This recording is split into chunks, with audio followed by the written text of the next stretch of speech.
Hey folks, so today we are going to go over the double kettlebell bottom up rack carry. That's a mouthful, isn't it? So basically how this is going to work is I'll show it to you, I'll demonstrate it to you, and then we'll come back and we'll talk about why you would do an exercise like this.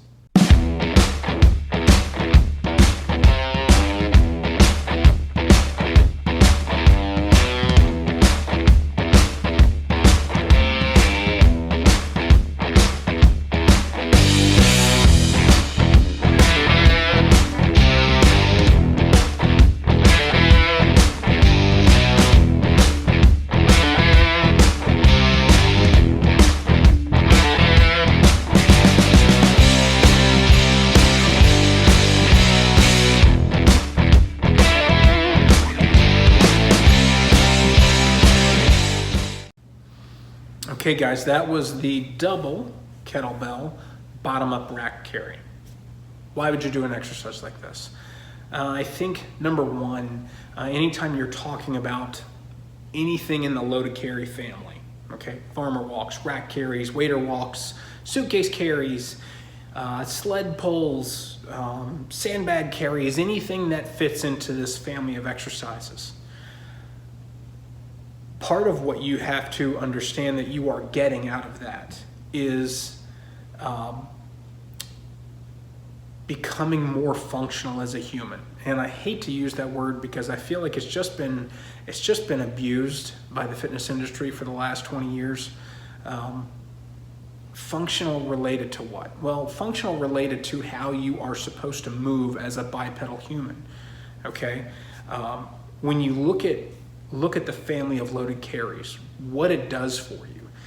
It improves grip strength, it improves core stability, it improves hip stability.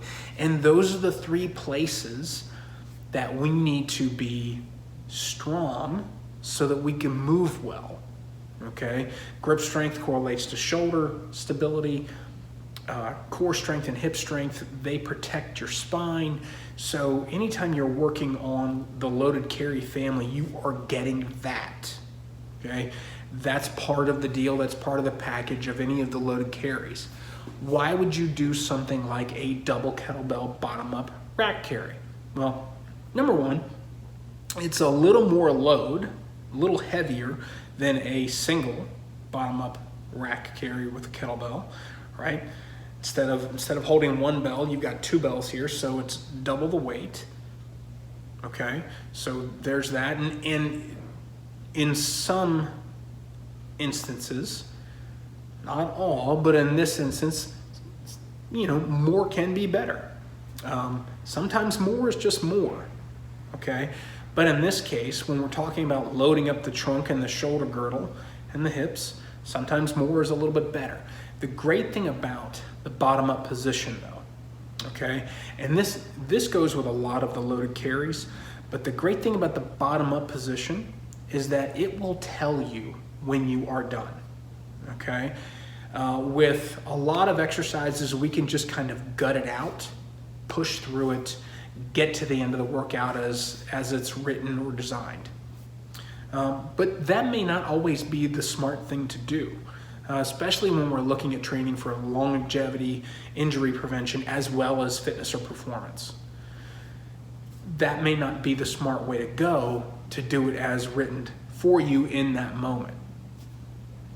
That bottom up position will tell on you, okay? If you get to the point, and I think I used this example in the single bell bottom up rack carry. Let's say we're working on a 20-minute AMRAP geared for like metabolic work, okay? And let's say I'm 15 minutes into it and I get those bells up to here and I maybe I can hold one, but I can't hold the other, okay? Maybe my right hand is good because that's my dominant side, but my left hand is just falling apart. That bell's not staying put. I have to deal with that now and make one of, I think, two decisions in that moment. I either stop the workout right then, okay, and just say, you know what, I've had enough, I'm good for today.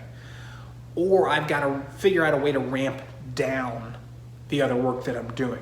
So that bottom up position, Okay, it's an indicator light as to your readiness to continue safely. Okay, so I think those are the two real big benefits behind doing your bottom-up carries like that. One last thing with the bottom-up work. Everybody has a tendency to try to over-grip on it in order to keep those bells in place. Don't do that, okay? If you are living and dying by your grip, you are missing out, because a large part of that, the value of that bottom-up position is when I get those bells in place, it's largely going to be my core and my posture and the smoothness of my movements that will help to hold that weight in place. Okay, if I've got to white knuckle it here right from the get-go to hold it in place, I'm gonna tap out pretty quickly.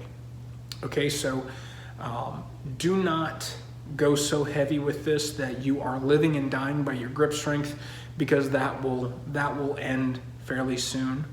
Number one. Number two, load is good, right?